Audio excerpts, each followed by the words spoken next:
Hello everyone, welcome to E-Military. The Russian invasion of Ukraine entered its fifth day, and the fighting has intensified across the country. As for the latest developments, the Ukrainian forces reportedly have destroyed dozens of Russian tanks with their Bayraktar TB2 drone.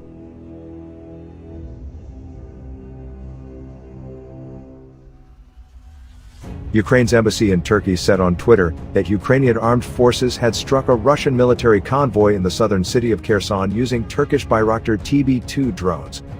Accompanying the post was a video, purportedly showing the aftermath of the strike, in which dozens of Russian tanks and military support vehicles looked totally ruined.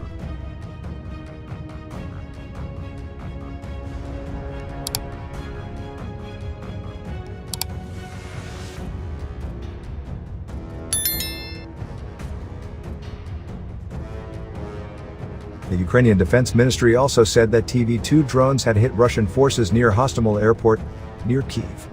There have been no comments from Russia in response to Ukraine's statements.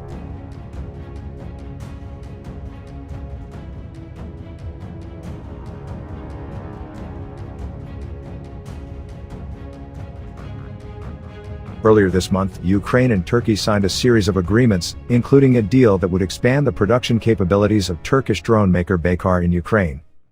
Its drones were deployed last year in Kyiv's war against Russian-backed separatists in its eastern Donbas region. The defense industry and aviation are the main driving force for our strategic partnership, Ukrainian President Volodymyr Zelensky told reporters at the time. Bayraktar will expand its production of unmanned aerial vehicles in Ukraine, and Ukraine will strengthen its defense capabilities with these new technologies and jobs.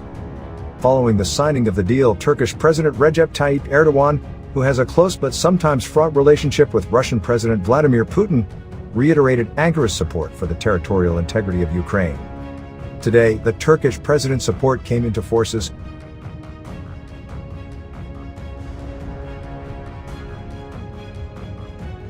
NATO member Turkey changed its rhetoric to call Russia's assault on Ukraine a war on Sunday and pledged to implement parts of an international pact that would potentially limit the transit of Russian warships from the Mediterranean to the Black Sea.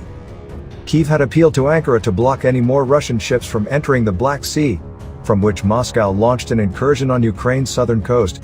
At least 6 Russian warships and a submarine transited Turkey's straits this month. It is not a couple of airstrikes now. The situation in Ukraine is officially a war.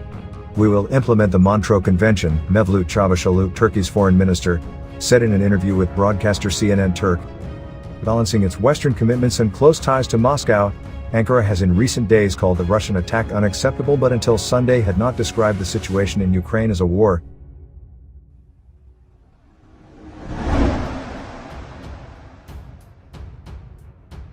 Meanwhile, the European Union has asked its satellite center in Madrid to provide intelligence to Ukraine about Russian troop movements, and EU countries are determined to further increase their bilateral military support to Kyiv, head EU diplomat Josep Borrell has said.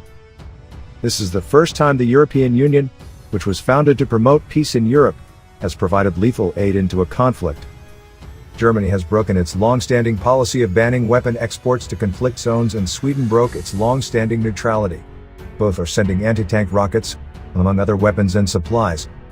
On Sunday, Finland agreed to let Estonia supply Ukraine with field guns purchased from Finland under an agreement that originally prohibited selling them on.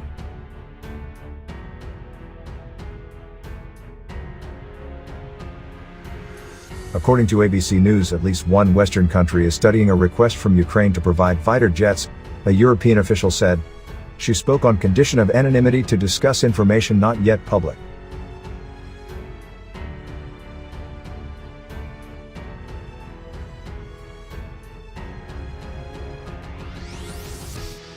EU defense ministers were to meet to discuss how to get the weaponry into Ukraine.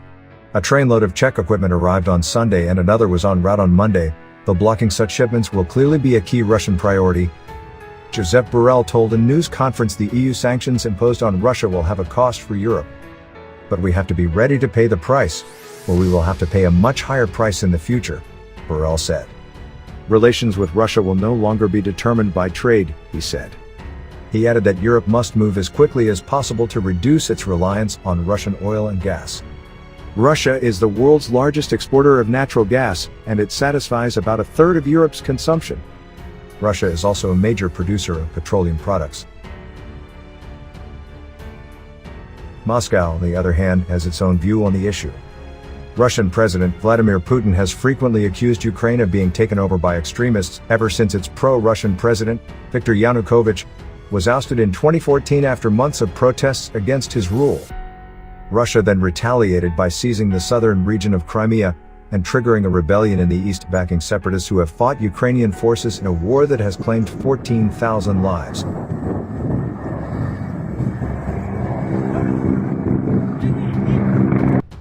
Late in 2021, Russia began deploying big numbers of troops close to Ukraine's borders, while repeatedly denying it was going to attack.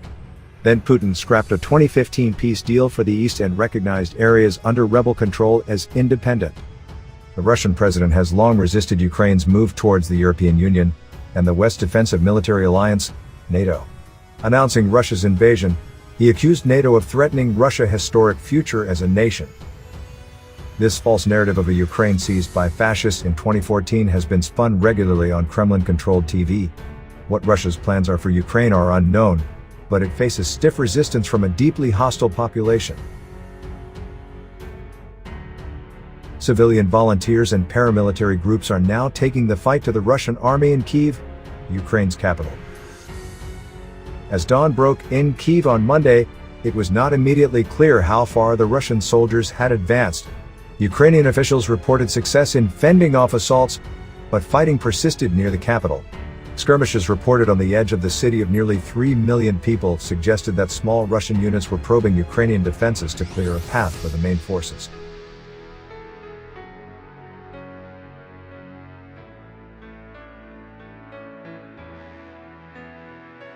New satellite images shared by Maxar show a more than 3-mile-long Russian military convoy is on a roadway heading toward the Ukrainian capital.